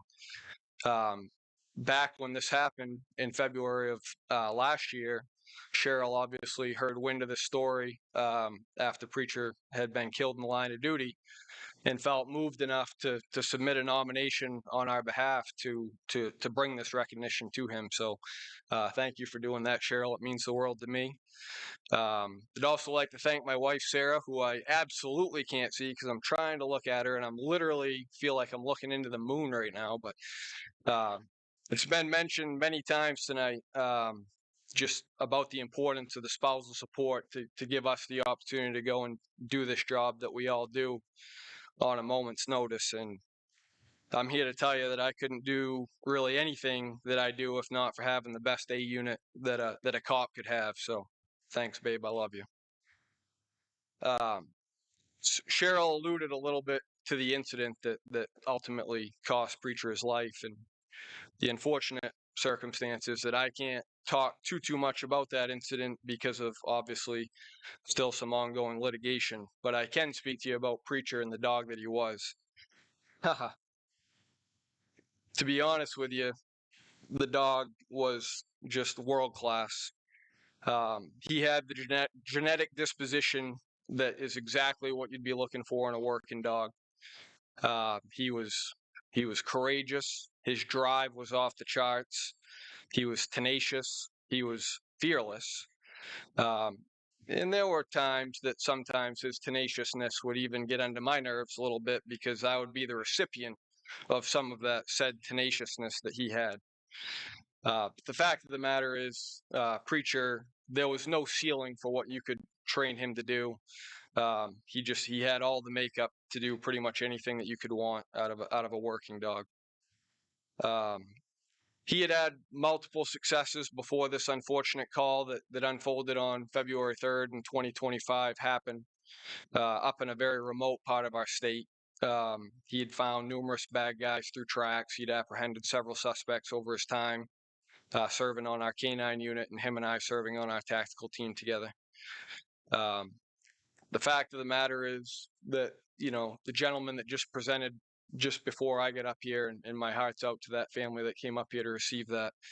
But he alluded to that a lot of times these sacrifices, they don't make it into this kind of setting until something really, really awful has happened, and I think that in this profession, we see our names and reputations and just kind of the culture of our service dragged through the mud on a regular basis in the news, and very seldom are the good things highlighted.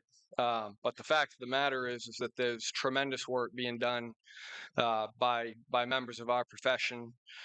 I'm obviously a little bit partisan to the canine handlers throughout the law enforcement community, and the work that they're doing on a regular basis is tremendous. And naturally, there's a part of that duty that requires them to put themselves in a little bit more, take a little more risk upon themselves to protect their brothers and sisters in blues. Obviously, that's part of the job. We all sign up for it. But as it pertains to Preacher, he had proven himself to be a hero to me long before the night that cost his life had happened. In fact, Cheryl kind of gave you a prelude to what some of that incident consisted of, but Preacher didn't die right away. Preacher was struck, and he fought a valiant battle for his life for many, many hours after that. A big part of the unfortunate circumstance of that situation is we were in northern Maine in a very remote part of our state. The day this happened, it was 20 degrees. We had a blizzard come through the area that this call ensued. And after he was struck, he was transported by ambulance to a veterinary clinic that was 45 minutes away under normal circumstances, fighting valiantly. I was right there with him the whole time.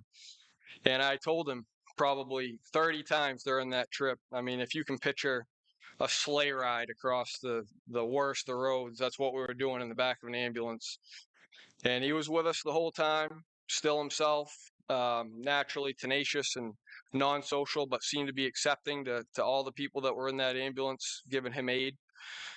Just how proud of him I was, you know, and as his handler, it's very bittersweet because I miss him. I mourn for him daily. I'd do anything to have him back, but I'm tremendously proud of his service and what he did that night. It's like a lot of things in our job, right? We never know what the alternative outcome would have been, but in my heart, I know that his actions that night changed the tide of that incident to where it kept all of our brothers and sisters going home safely, and to me, that's all that really matters. So I just want to say thank you again from the bottom of my heart and declaring Canine Preacher as 2025's Canine Hero. Thank you very much.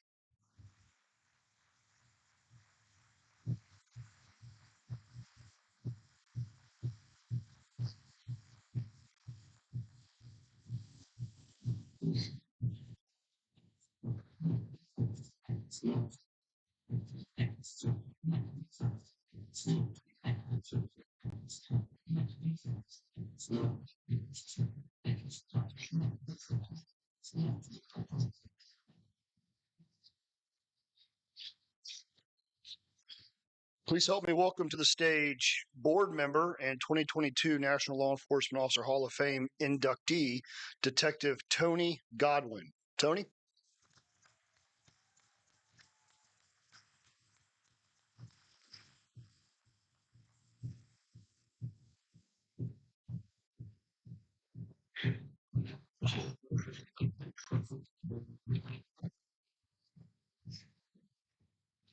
The elevator music is fantastic. And I was in the class of 23, but that's quite all right. Thank you. Listen, I have had the privilege of knowing Bill Walsh in a way that changed me, not just professionally, but personally.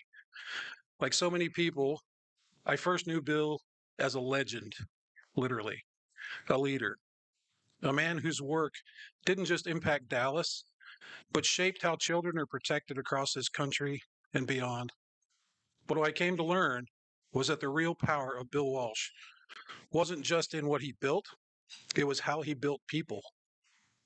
Bill was a mentor to me personally, and if you knew him, you know that meant more than any kind of advice or direction.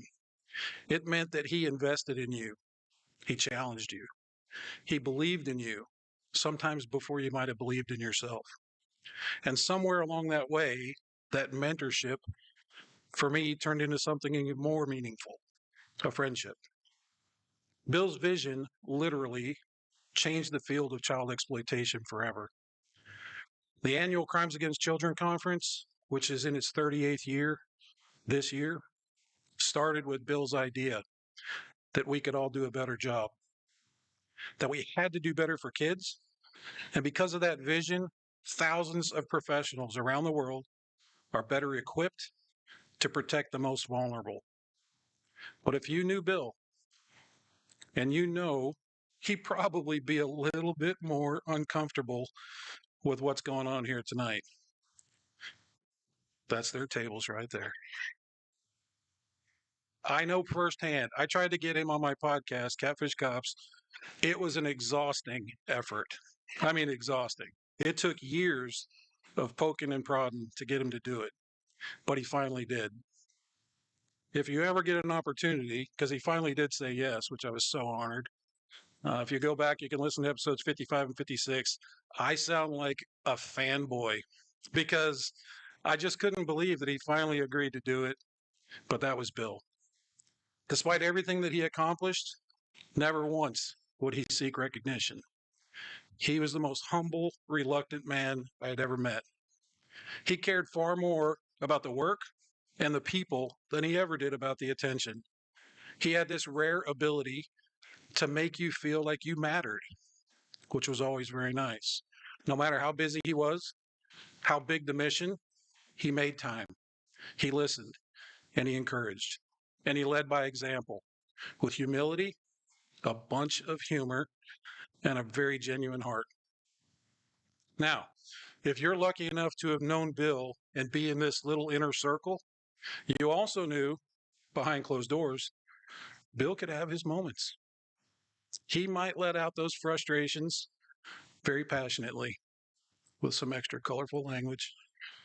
But then he would walk right back out that door and you would never know because he just had this calm, steady, completely in control presence, like nothing ever happened. So tonight, I want to honor Bill Walsh. We recognize an extraordinary career, but more importantly, we recognize an extraordinary man, a devoted husband to his wife, Carol, a proud father to Diana and Bill, a loving grandfather to his grandkids, and a mentor and a friend to so many of us. At the end of the day, Bill didn't just change systems, he changed lives. I know he changed mine. I will carry his lessons, his examples, his friendship with me forever. So thank you, Bill, for everything. I would like everybody get on your feet and help me welcome the family of retired Lieutenant Bill Walsh from the Dallas Police Department as they come forward to accept this award. Thank you.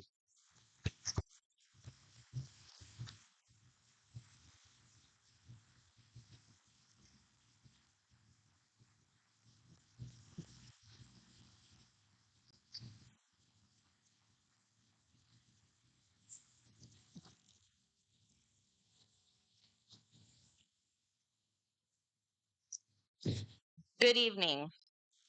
On behalf of our family, thank you. It means a great deal to be here and to accept this honor. Dad dedicated nearly 4 decades of his life to protecting abused and exploited children, including 26 years with the Dallas Police Department. He came to Dallas from Brooklyn, New York, and over time helped change how a city and eventually an entire field responded to child abuse. He didn't just believe children deserved better, he worked to make sure they actually got it. The Dallas Children's Advocacy Center, the Crimes Against Children Conference, the North Texas ICAC Task Force, and many other programs grew out of that belief. And because of that work, hundreds of thousands of children have been better protected, and we are incredibly proud of what he helped build. Our dad was humble, he was kind, he was funny, and he was always generous with his time, his knowledge, and his energy. I now have the privilege of working in the child protection field, and I see every day the impact of his work. Lives are changed, communities are strengthened, and children are safer. But what matters most to us, his family, is the man behind all of it was just as good as everything he built. As passionate as he was about his work, and he was, his true love and greatest accomplishment was his family. He was a devoted husband to our mother for more than 50 years, a loving father who showed up at all the things, a doting grandpa who drove the kids to so many things. We called him Gruber, Grandpa Uber, and a really proud big brother. We were his safe harbor, and he was ours. And in our family, when we talk about Dad, we don't say he was great. We say he was the best. Dad was proud to be a good cop, but he never lost sight of what mattered most, the people waiting at home. And we are so lucky that we were those people. We are honored to accept this award on his behalf. Thank you.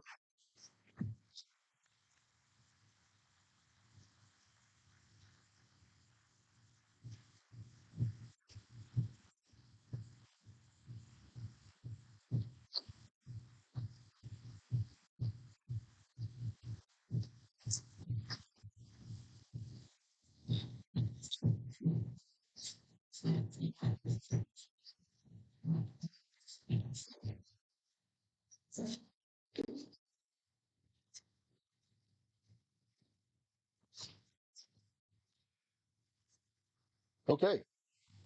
It is now my privilege to introduce a friend, 2024 National Law Enforcement Officer Hall of Fame honoree Tom Smith, retired NYPD, Gold Shields podcast host, the #2 most listened to podcast in the world behind Catfish Cops, I think is what it was called. So at this time, Tom Smith, please to the stage. There you are. Let's go.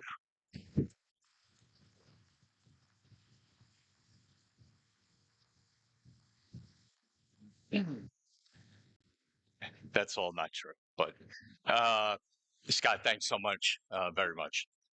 Before we get to our final inductee of the evening, I want to recognize a very special family that is here with us tonight. There's always been a strong correlation and bond between law enforcement and those who serve our country in the military. This is a bond built on service, patriotism, sacrifice, and a shared commitment and oath to protecting others. In law enforcement and the military, we understand the weight of our mission, and so do our families. They carry the quiet sacrifice behind the scenes, the worry, the strength, and the unwavering support that makes the calling possible. That's why tonight is especially meaningful. We are truly honored to welcome the family of Chris Kyle here tonight. Taya, McKenna, Colton, and Kerry. Chris Kyle held a deep respect for law enforcement, even saying that officers have one of the hardest jobs there is, and sometimes harder than his. Let's all think about that for a second, coming from Chris Kyle. That kind of recognition from someone who knows sacrifice at the highest level means the world to our profession. So tonight, we just don't recognize that connection, we embrace it. So to the Kyle family, thank you for being here tonight, for your sacrifice and your support of our profession, and we welcome you to our law enforcement family.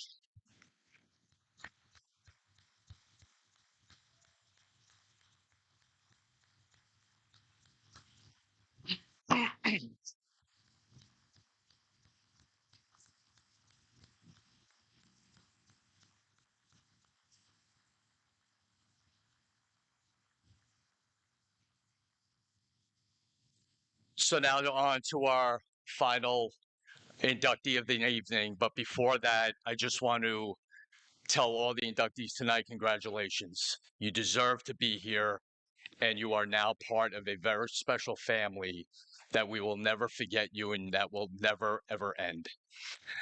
Retired Special Agent Kyle Volwilkel is being recognized tonight for his service above and beyond the call of duty, notable acts of valor, inspiring conduct, and extraordinary career accomplishments.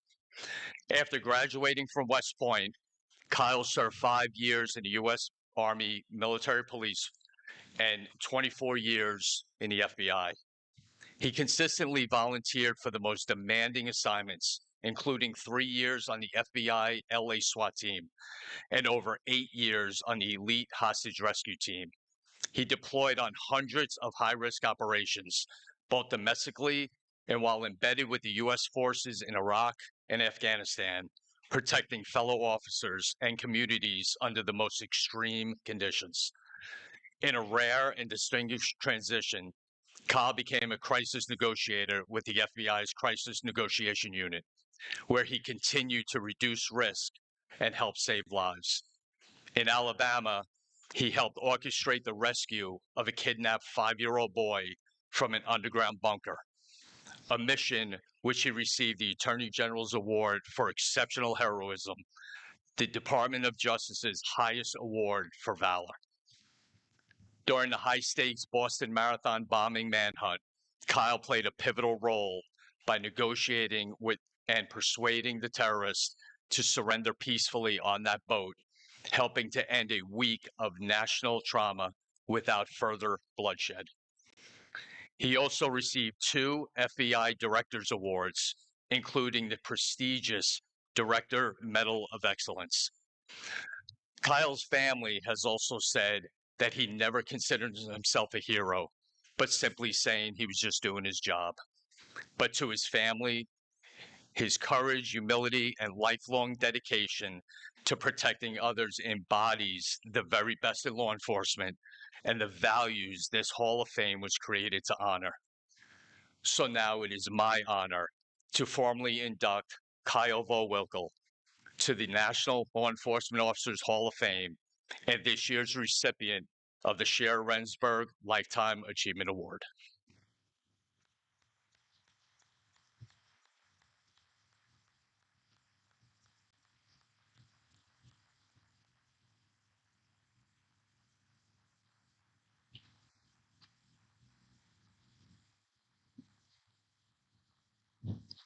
Thank you so much, Tom. Thank you to the Law Enforcement Hall of Fame.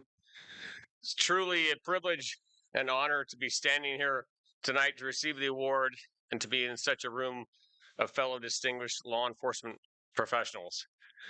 I also want to recognize the Kyle family. Huge fan of the name, by the way. No, what a legacy of service he did to our nation. I thank you for being here as well. As the chief from Independence mentioned, none of us go into the military or law enforcement seeking award or personal recognition or money for that matter. We all choose service over self. We want to be part of something larger than just ourselves, and we strive to be quiet professionals. So to be singled out for this recognition, it feels uneasy because it's not fitting with the collective effort that law enforcement is based upon. And also, I know how the sausage was made. I know how many hundreds of other law enforcement professionals were with me there every step of the way, from, new agent training at Quantico to the mentors, field supervisors, well, most supervisors, not all, who encouraged me, supported me. And what I saw really was when I made the LA SWAT team, our first high-risk arrest, and I saw behind the scenes the planning for the capture of a child predator, like the work Tony and the fellow honoree was honored for. I saw how much, literally thousands of investigative hours went into that, the analysts, the professional staff, the officers, the collective effort of law enforcement. And that's the point, is none of the achievements that any of us have accomplished was on our own. It was all the result of group effort. And I was truly fortunate to work with some of the best professionals in this country, from the Texas Rangers and DPS at a prison riot in Raymondville, Texas, to LAPD, D Platoon, to New York State Police on 2 different manhunts for cop killers. I know what it's like to stand behind that door with my fellow officers, not knowing what's on the other side. Someone waiting to shoot and kill us, as we've heard several moving stories tonight, or an innocent child, a 5-year-old trapped in an underground bunker. But the one thing I did know is that my teammates were going to be there for me, to my left and right, that they would willingly give their lives, because they also chose service over self, just as everyone in law enforcement in this room did. So it's so incredibly humbling. And to think about those units that I was fortunate to work with, the crisis negotiation unit, I negotiated with pirates and kidnappers, and then the hostage rescue team. We went after terrorists all over the world. I've been in the mountains of Kandahar, the streets of Fallujah, Iraq, and in a backyard boat in Boston, Massachusetts, or Watertown for the Boston Marathon bomber.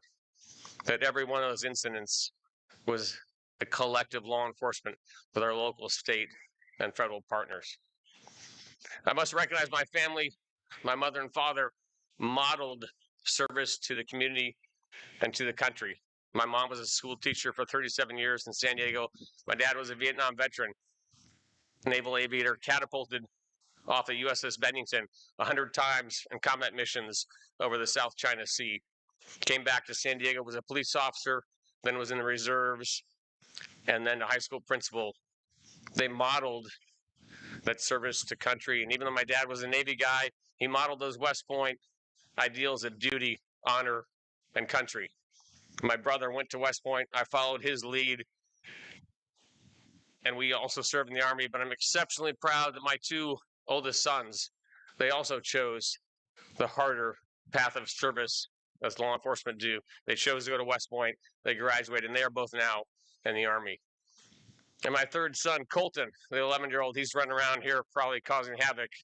But Colton, I know you're going to continue on our family's incredible legacy of service. And most importantly, I need to recognize my wife. The spouses have been recognized tonight, which has been amazing. But there's no doubt I would not be where I am today without the incredible support of 18 years together, of her unwavering support, pushing, sometimes shoving me to do better and to reach for greater heights. So thank you, Ashley, for being my partner and soulmate.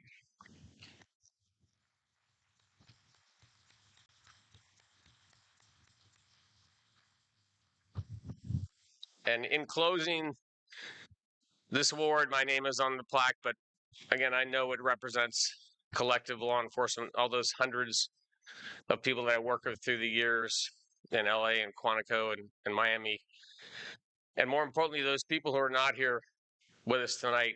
We heard the very moving stories of Greg and Cody, and also of Preacher, because I owe my life to an FBI HRT Belgian Malinois, a canine named Freddie, who took a bullet for me and my teammates. So I've lost 5 colleagues, plus Freddie. So I really shouldn't even be standing here alive before you today. I'm lucky to be alive. So I owe a tremendous debt of gratitude to Freddie and my teammates and those colleagues who gave their life. HRT operators Greg Rahoy, Chris Lorick, Steve Shaw, Agents Dan Alphen, and Laura Schwarzenberger. Just like all the law enforcement out there, they risk their lives to protect others, to serve their community, and to serve their country. So this award really reflects all of them and their contributions.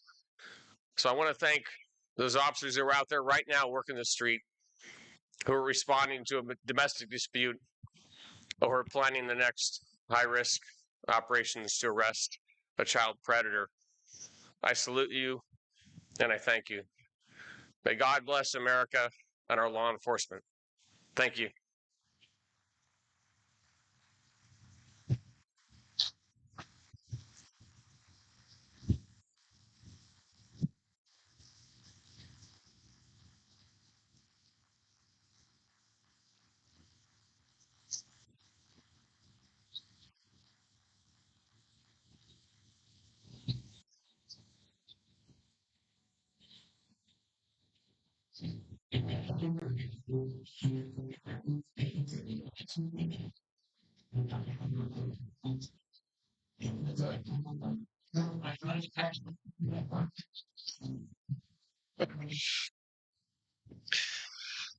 Okay, as we wrap up this evening, we want to thank each and every one of you for being here.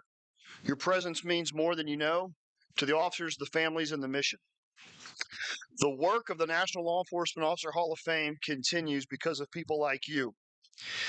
If tonight moves you, I would encourage you to support that mission because every contribution helps us honor and uplift those who serve.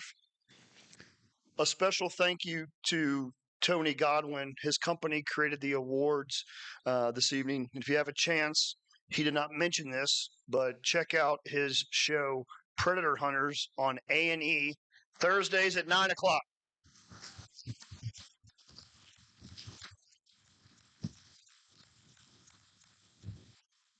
On your way out, we invite you to participate in the Back the Blue Bourbon. It's a $100 donation for a bottle, with all proceeds going directly to the Hall of Fame. A special thank you tonight to Law&Crime and everyone watching with us tonight. We are grateful to have Law&Crime part of the National Law Enforcement Officer Hall of Fame induction ceremony. And somehow the representative from Hall of Fame sat at table 15. So, congrats. Yes. There's. Yes. All right. As we close out, I'm going to invite Jordan Godwin back to the stage one last time.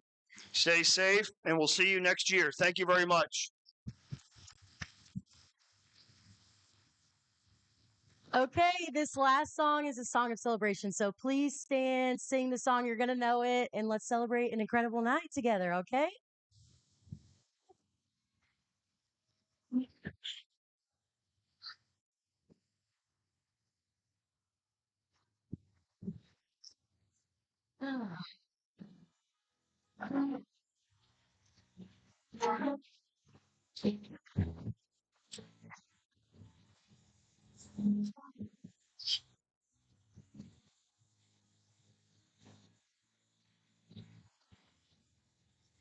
Just a small town girl living in a lonely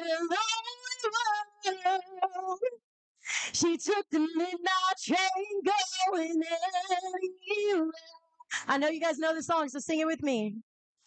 And just a city boy, and born and raised in South Detroit. He took the midnight train going.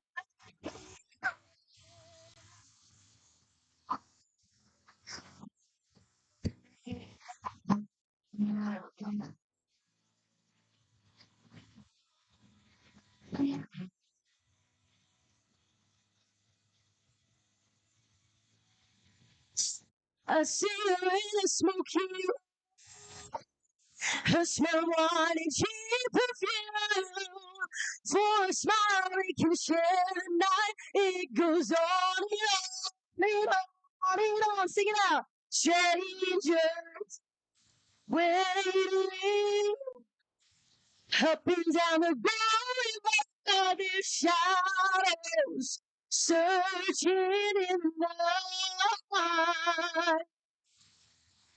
She lights people living just a fine emotion, hiding somewhere in the night.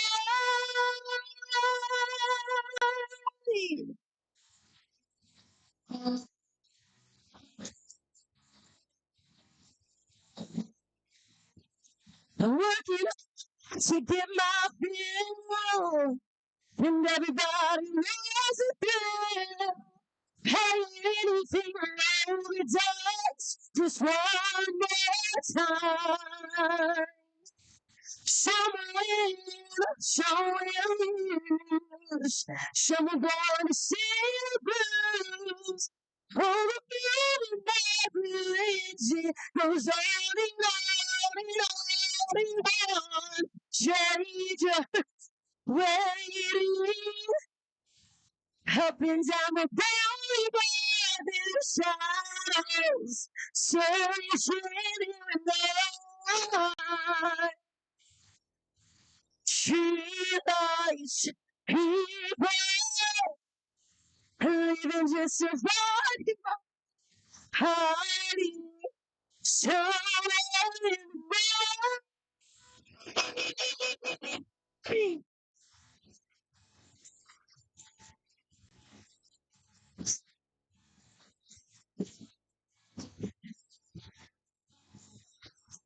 Okay, let's sing this next one together.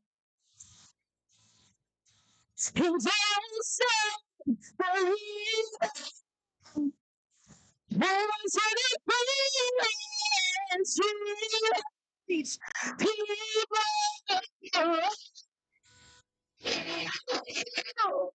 don't say, believe it. Hold on with it. She likes people.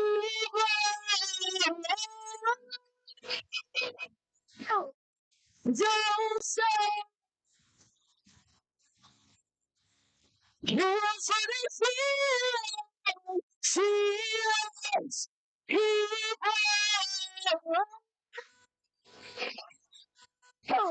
And don't say, thank you.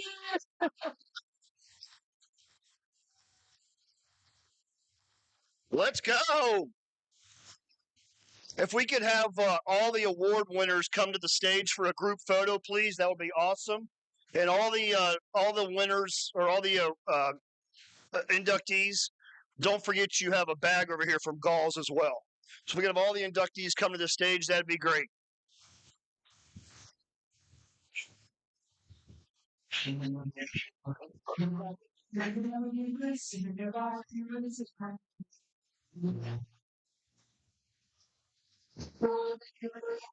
if you could bring your award with you to the stage.